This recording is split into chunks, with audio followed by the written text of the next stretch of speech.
to a different camera and see if that helps us.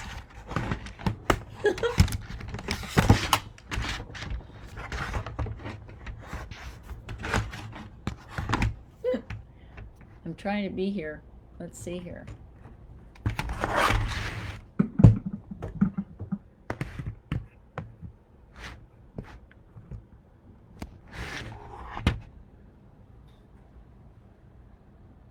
Now tell me if you can hear me. Sorry about the ruckus. Let's see if it's switched. So how about now?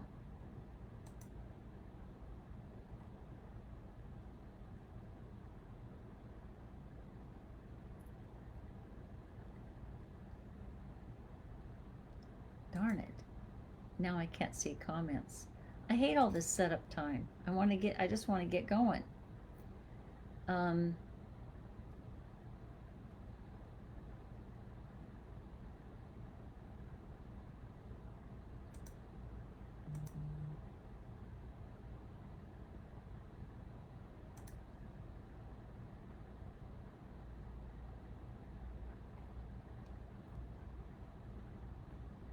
Okay, the sound is on. Hooray, now we can start over again.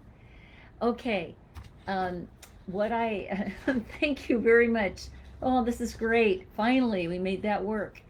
Anyway, in case you don't know, I'm Dr. Kathy Marshak, and today's video is about the theme for our July meetup video conferences and teleconferences and the latest things that our group is doing. The theme for July, it seems kind of stressful, but I think we do need to talk about our anger, our NT anger, not our aspies anger or their meltdowns. So rather, the topics for this month are why we get triggered and what to do about it. The solution is counterintuitive, but I think it works. So what I want you to be able to do also is you don't have to just leave me comments about whether you can hear me. If you have questions, go ahead and put them in the comments. I finally got the comments working for today. And what I was explaining earlier is I'm not a digital native. I'm not a digital innovator. I'm a digital dinosaur. So it takes me a while to figure out how to do this stuff and get this thing going. So I'm sorry about that, and hopefully you'll have more time to kind of hang in there with me and hear what's going on. First of all, if you're new to our group or new to Facebook or new to this video, realize that you can join us on Meetup, and my helpers will post the link to our Meetup group. But the Meetup group is Asperger Syndrome Partners Family of Adults on the Autism Spectrum. If you Google Portland, Oregon, you'll find a group, or if you Google my name, you'll find a group. But it is an international group, so we have members from all over the world who join us by video or teleconference or even on our message boards to talk about what it's like to be in a neurodivergent relationship. If you are members, then you are able to attend these events, but I do restrict it to members only because I want to make sure we have a private place to talk about things as important as our anger, for example. So the first event to come up in July is a video conference. It's on July 1st, 6th, and 8th. I limit the video conferences to a small group of people, maybe 8 to 10 folks at a time, so that we can talk with each other. I don't record these calls because I want it to be private for people, but I repeat it 3 times during the month. And like I said, this one will be on July 1st, July 6th, and July 8th. And the topic is, why do I get so angry with my aspie? Why do I get so angry with my aspie? And there's lots of reasons for that. The number one being that, as people on the spectrum often say, is they're from a different planet. So they process information very differently than we do. They say things out of sync from what we expect. We NTs, that is. We NTs tend to explain things in a roundabout way, and so we often lose our aspie loved ones, and then the conversation deteriorates. So we get angry for a lot of reasons, um, because it just is so unusual, this communication mix up. So that's what that first part of the month is about, is why do we get so angry? Why do I get so angry with my aspie? And it's because we're trying desperately to get through, to invite them into our world and talk about things, and it doesn't always work well. The second video conference is entitled Explaining and Complaining Don't Work, and that's been held on July 12th, July 14th, and July 19th. By the way, I offer every conference 3 times. If it sells out and people are just clamoring for it, then I try to put a fourth one in where I have some time in the month to fit it in. I also offer them at different times, like 9 o'clock, 4 o'clock, noon. These are all Pacific times because that's where I live. So if those times don't work for you, and for some people it doesn't, sometimes people have to get up in the middle of the night to be on the call, but I have to tell you that a lot of our members do it because it is so rewarding to know that you're not alone. To share this experience with men and women around the world who have the same life that you do indirectly is really helpful. And I'll get to that indirectly in a minute too. The third major event of the month is our teleconference, where I don't limit the number of people who can attend, and it's recorded. And we record it so that all of our members can go back and listen to it again. That is, if you're a regular, paid member of the meetup group. And this teleconference is, am I a thriver or a victim? So here, and did I say that? July 15th, 1 o'clock. The reason that this is important is that when you feel like you can't communicate and you're frustrated and you feel shut down over and over and over and over again, it's easy to get really negative and feel like a victim. Feel like that my life is awful. And your life might be awful because it is tough to live with these mix-ups in communication, but we want to thrive. We want to take a look at it, and that's what this conference is about, and that's what this month is about, is taking our anger and transforming it into solutions rather than just staying stuck with it. And honestly, all of you who've been through this know how hard it is to get past the anger, how to have a solution. You want answers, that's why you come to the group. But it's not always that easy to come up with the answers. You have to think outside the box. And I'll get to some of those in just a minute. Then, the last video conference of the month is Anger, Assertiveness, and Asperger's. Right. I think I've done this right. I hope I've given you the titles of everything. Maybe I skipped one. I don't know. Anyway, Anger, Assertiveness, and Asperger's, July 20th, July 22nd, and July 26th. That conference will be about how to tell the difference between assertiveness and anger. And I think people on the spectrum need that help as well as we do. It's not assertiveness unless what you're saying is necessary, true, and kind. Or true, necessary, and kind. If it's only true, maybe we shouldn't say it. If it's only necessary, or it's true and necessary, is it kind? Is this something that you can bring up at this time that's respectful and kind to the other person? And if not, then it's not assertiveness. It turns out to be more like anger and aggressiveness. So I'll talk about that for our last video conference. I'm trying to remember. I've been so rattled about getting this video stuff going this morning. The second video conference of the month is entitled Explaining and Complaining Don't Work. That's July 12th, 14th, and 19th. Explaining and complaining don't work. So what happens is that we tend to keep throwing out an explanation to try to get the communication going, and the more we explain, the more the other person just backs off. And this, I think, is true for our aspies as well as for the NT part of the neurodivergent relationship. Explaining doesn't really help. It makes everybody feel defensive. Complaining, of course, doesn't work either. When you complain about what's going on, you end up making people feel guilty and bad about themselves. So we've got to find other ways to bring the subject up. And again, that would be, is it true? Is it necessary? Is it kind? Because if it's not, then you're going to get flack. I also want to point out that even if you aren't able to attend some of my conferences because of Pacific time constraints for you, there are some local groups starting up that post on our event page. They are members of our group, so it's all the same group of people. But we have a group in the UK that meets twice a month. We have a group in on the East Coast of the United States. They meet once a month. And then we have another group in New Zealand that meets once a month. These are hosted by local members of our group who just want to get together and talk in general about whatever comes up for you. And the next East Coast meeting is coming right up. It's on July 1st at 10:30. And it's always listed as Pacific time because that's my calendar. But obviously it's East Coast time. And then the UK meeting is twice this next month, July 9th and July 23rd.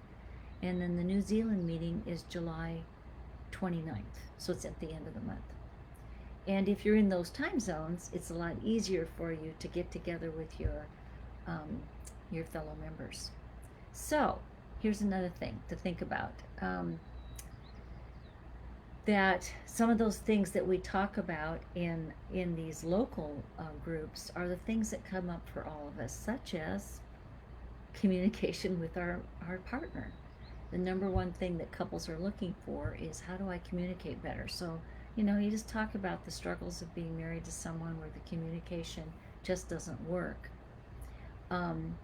Also, another question that comes up is it okay to join our group if you don't have a diagnosed family member on the autism spectrum, but you suspect they are, or they suspect they are on the spectrum? Yes, you can join the group even if your partner or your parent or your adult child is not formally diagnosed, but you suspect that's true. The reason I do that is that there are a lot of adults that aren't diagnosed. They grew up at a time before that was really happening. You've got to remember, in the US anyway, there wasn't a diagnosis until 1994 for high functioning autism. So there's probably a lot of adults out there who aren't diagnosed. Number two, they may be reluctant to get diagnosed. It feels like, well, why would I do that? I'm okay the way I am. And yes, they may indeed be okay the way they are, but the two of you are having problems. So a diagnosis can really help. I'm not opposed to diagnosis at all. I'm a psychologist, of course. But you don't have to have a formal diagnosis to take advantage of our group, because the goal is to get more clear about how this diagnosis affects you, which gets us back to the topic for the month, which is looking at our anger. Our anger is a result of being frustrated in these relationships and not being able to communicate. When we don't have a voice, when our aspies transactional nature tends to shut us down and we're looking to open it up, it's frustrating. We get angry, and then sometimes we're not kind.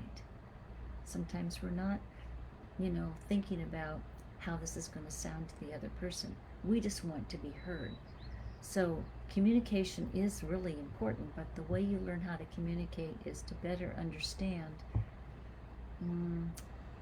where your Asperger loved one is coming from. I hope that makes sense. How are we doing on time here? Oh, good, I've got lots of time. I started late, but I still have lots of time.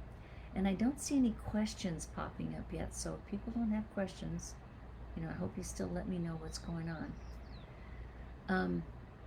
So the thing is that with that anger stuff going on, what you've got is maybe two people who are angry. You've got the loved one on the spectrum who gets angry all the time because you wander around too much, or we're getting angry because our Asperger loved one will, doesn't know how to ask the right questions, or shuts us down when it doesn't make sense. It's not anybody's fault. These are just very different styles. And so one of the things that what I see when I'm working with couples is I'll have the Asperger person often will just try to control the situation and say, well, that's not the topic I wanted to talk about. And then the neurotypical keeps trying to explain how he or she feels. That I feel alone, that I feel hurt. And the Asperger partner says, that's not my fault. So we don't get anywhere, right? We don't get anywhere. So instead, we have to figure out why these two types of responses are happening. And I can tell you a pretty simple answer. One is that neurotypicals always approach things from an interactional point of view. They're looking to connect with the other person first and then go problem solve second. Problem solving, neurotypicals believe that there's no point in going to problem solving if you don't have the other person on board with you, if emotionally they're not ready to problem solve, right? But our Asperger loved ones think that there's no point in problem solving unless you get to the point, until you talk about exactly what it is that's on your list, as opposed to let's invite the other person in and then we move on to the solution or the problem solving process. So it's really huge misunderstanding between these two. Does it mean because your Asperger loved one goes right to the topic that they aren't interested in you or they don't want you to participate? It doesn't mean that at all. It means they don't know that that's what you're expecting. They have no idea that you're expecting them to interpersonally invite you in. Is it true? Is it necessary? Is it kind? This is a neurotypical formula. This is not an Asperger formula. As far as your Asperger loved ones are concerned, if it's true, it's sufficient. And if it's true in their own mind, it's sufficient. That's not the same as what neurotypicals do. Is it true for all of us? Is it necessary for all of us? Is it kind? Oh, good, we've got a question here. What do I do with my anger when I ask my aspie partner to do something and he refuses? This just happened recently and I was mad at myself and at him for thinking that he would be there for me emotionally. Okay, what do you do? But first let's understand why your Asperger partner is saying no, because they consider every interaction a transaction. So if you ask them for moral support or to take care of a chore, the question in their mind is yes or no. I want you to think about that. It's yes or no. No, I don't want to do it. Or yes, I do. So here's the thing. If they think it's a black and white yes or no, and we're thinking that we're opening up an opportunity for them to know us better or to help us with something or to problem solve with us or to have a conversation, and they don't know that. They need help understanding that that's how we do things. So I usually say, when Donna's asking me what do you do, I usually say, oh, that's not acceptable. You can't say no. We have to talk. Now that may seem dumb. That's what I mean about counterintuitive. If you're going to say no, no's not an answer. That won't work here. Because that alerts your aspie loved one that, oh, is there something else expected of me? So this morning, for example, I was working with a couple, and the Asperger husband said, well, I have some things I want to talk about now. And I said, no, we're not done interacting with your spouse yet. We're not done. We didn't even ask her how she feels. You told us how you felt, and now you check something off your list and we're going to the next thing on the list. I said, that's not how we do this. It's a process. We ask her how she's feeling, what she thinks about this. And he looked at me and he said, oh, okay. He was willing. He didn't know that was the rule. There's more to that answer, but let's go on to Denise's question.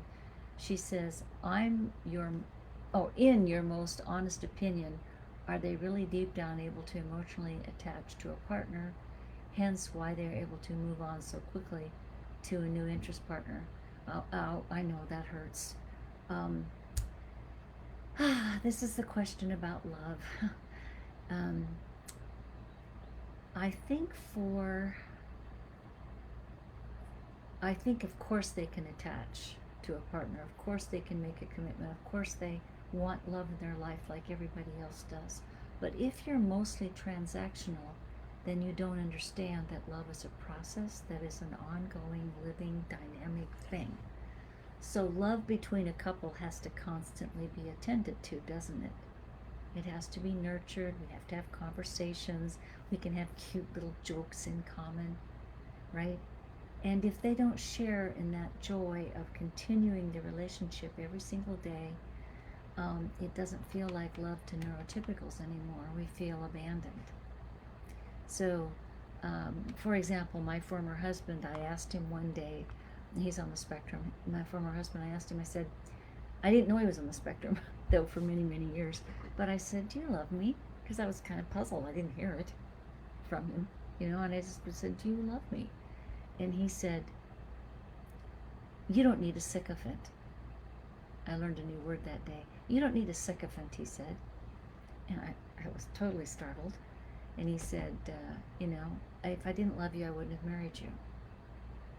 So that's a transactional answer. That's a factual answer. And a sycophant is somebody who needs to be told how wonderful they are all the time. I don't need to be told how wonderful I am all the time. Maybe I do. We want to know we're loved, right? We want to know that that other person enjoys having us around. That's what love feels like to us. But to people on the spectrum, they want to be appreciated. They want to know that you enjoy having them around.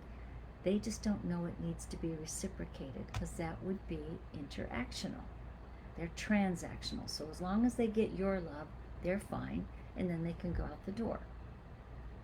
But we're sitting there waiting for the favor to be returned because we're interactional.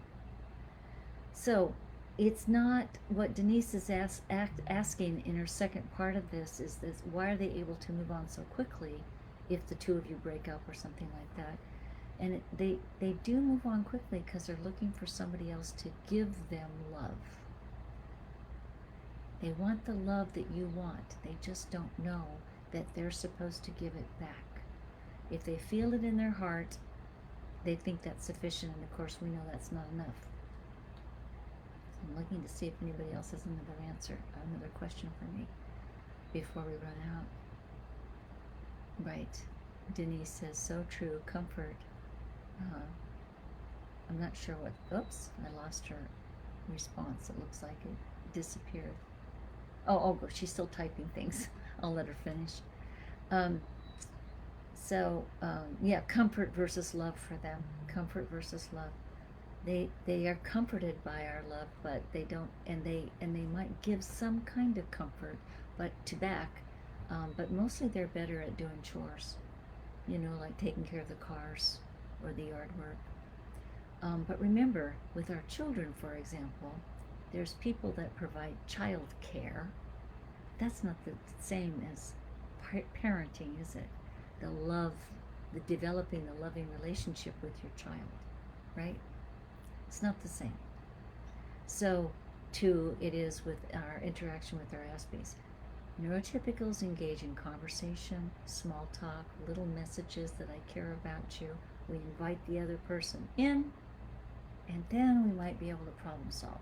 Your aspie goes right to the problem, forgets to invite you in, and then when you ask for a little bit of attention, they treat you like you're being needy because they don't understand that that's our process. So I do believe that people in neurodivergent relationships absolutely need to be in therapy. There's just no way to work this stuff out all by yourself.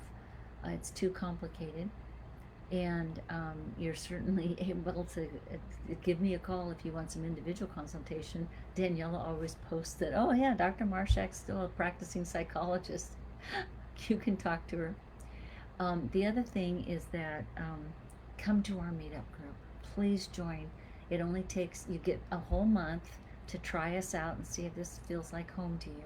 And then after that, it's a $25 annual fee. So it's really pretty reasonable. Oh, Donna asked another question. Oh wait, no, Denise, I'm sorry, I missed your question. Do you feel masking is deceitful? Yeah, of course, because the person masking refers to your aspie's tendency to enact behaviors that they think are normal, but they're just acting them. They're covering. They're trying to look. Leanne Holiday wrote a great book called Pretending to Be Normal. Leanne's on the spectrum, and she wrote a book about her life of pretending to be normal. So many people on the spectrum know they're pretending, or they're hoping that if they just tell the same joke they told last Christmas that is going to work this Christmas. That's masking. But it's not really being true to themselves, is it? So they think that that will please us to mask, and it's not. It's not going to please us because it's really not, it's not doing the neurotypical connecting, reciprocity, empathic thing that we desire. But is it deceitful? Well, it's deceitful in that it's not true. It's not who they really are, right? It's not necessary. And it turns out to not be kind because it feels like we're being gamed. And that we don't like that. That's why we get angry. We feel like we're being gamed and they're just trying to do what we want. Donna Jamie says, if I'm in the Pacific Northwest, can I attend the East Coast group? Absolutely. You don't have to be in the East Coast. You don't have to be in the UK. You don't have to be in New Zealand. You can be anywhere you want because this is all video and it's live. And so all you have to do is register. I think each event organizer limits the size of the group, and I think they prefer people that are in their time zone because that, they want to make sure that it's being available for their local folks. But anybody can attend. It's not necessary. And these are just, like I said, these are very open-ended conversations just about how's it going. Sometimes they talk about a recent conference that I've held, the topics that came out. Sometimes they just talk about what's on their mind and, what it's like to thrive instead of be a victim. So I want you to think about that. When you get angry, try to remember this is a normal human response. It's normal for the animal part of us to get angry when we're being foiled. It's just not healthy to stay angry because then we stay stuck. We're not good problem solvers when our cortisol levels are shooting through the roof, right? We're not good at problem solving. So anger is a normal human response to an abnormal situation.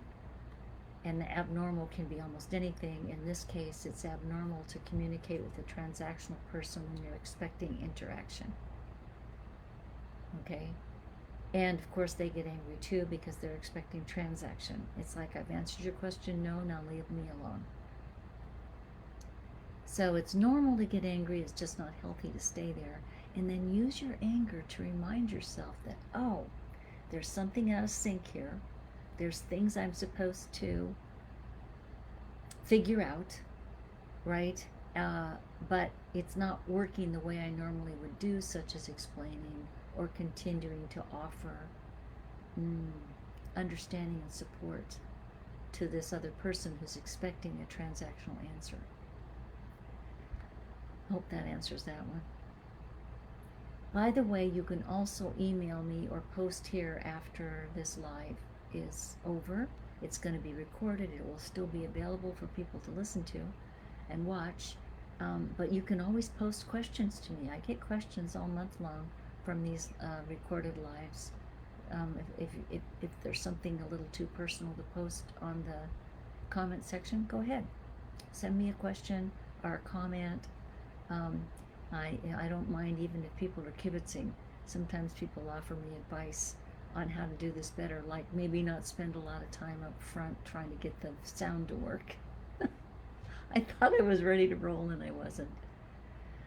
But I do want to respond to your questions, and I know that when you first engage in uncovering what's going on with you, it can be quite a transformative process. In fact, I'll tell you a short little story. I was reading a book about adults with Asperger's, and this was before I knew that my daughter was on the spectrum. I sort of went like this. I figured she was on the spectrum, and then the next person to tumble to was my mom.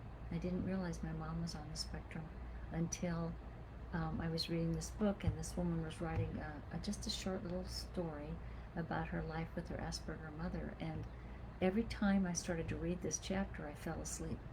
I couldn't get past the first paragraph. And then the third time, I started to fall asleep again, and I said, oh, wait a minute. You're falling asleep because you need to read this. My brain just couldn't wrap around that I was raised by an autistic parent. And when I read the chapter, I, of course, burst into tears, and I was saying, oh my gosh, I live with a parent on the spectrum, and I had no idea, and this explains a lot of the misunderstandings in my life, in my family, also my misunderstandings about me, because my mother was giving me feedback based on her autistic view of the world, not according to the way I really am. So ponder that one for a little while. That's another reason we get angry. When your Asperger loved one says something like, well, didn't we already talk about this last week? Why are you bringing it up again? It's like, that's discounting the you that needs to process another level. Yeah, of course we talked about it last week, but there's more. There's a pattern here. I want to talk about this. Or when they say, well, I'm surprised you ordered the eggplant. You don't like eggplant. And you go, what makes you think I don't like eggplant? I like eggplant. I especially like eggplant parmesan. Of course I do. So what happens is that they don't understand that just because you haven't ordered eggplant in 6 months or 2 years or ever, it doesn't mean that that they know everything about you. Maybe you just ate eggplant all the time and you sort of got out of the habit and you want to try it again. They don't know these things. They don't know enough to say, oh, I haven't seen you order eggplant before. That's new for me. What's going on? And then you say, oh yeah, it's been a while. That's a conversation. But when they say, well, you never order eggplant, it's sort of a transactional put down. You stop. They don't mean to put you down, but you stop. And you go, well, maybe I don't like eggplant. I think I like eggplant. I haven't had it for a while. Oh, and Sarah's asking, what's the name of that book with the mom chapter? It's by Karen Rodman. And, darn it, what's the chapter? I bet somebody can post it here. The name of the book, I mean.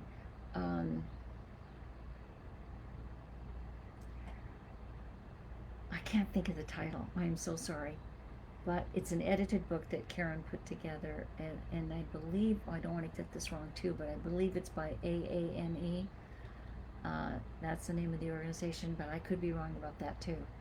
And it has several edited chapters in there. What she did is she put together stories from people who had an adult on the spectrum. It's a very powerful little book. And once I get off this live and I'm not so rattled, I'll try to post it to you. But you know what? You all can write your own story. One of the things that I hope you do as a result of coming to this Facebook Live and reading more books, reading my books, I've written 3 books on this subject, reading my blogs, coming to the meetup group, what I hope, yes, it's Rodman. Well, I hope that's spelled right. Oh, Jeff's there. Thanks. There he came up with it. Asperger Syndrome and Adults. Is anyone listening? It's an old book. Thank you, Jeff. You're sweet. So it's a very powerful book because it doesn't say that there's any one style. As people are talking about their adult loved ones, everybody's different, right? So this story about moms got me to thinking about my mom. Not that the woman who wrote the chapter has the same mom I do. It's just for me to think about it, right? Just to think about, well, how am I like those other people in the book? Or in the group, how am I like the other people in the group? Not the same, but what's the pattern? And by the way, speaking of people on the spectrum, they're great at patterns. That's why they mask. Okay? They're great at noticing behavior that we respond to, and then they incorporate the behavior. The problem is they're a little bit delayed in noticing what that behavior represents. They're hoping the behavior will cut it, and it won't. So, at least it's not enough. Anyway, I gotta go. I got things to do, and you do too. And hopefully we will you know, I'll have another live in August and September and October and November and all year long. And please do write me questions if you've got some more things that you want to know. Thank you very much. I appreciate you being here today. Take care, everybody.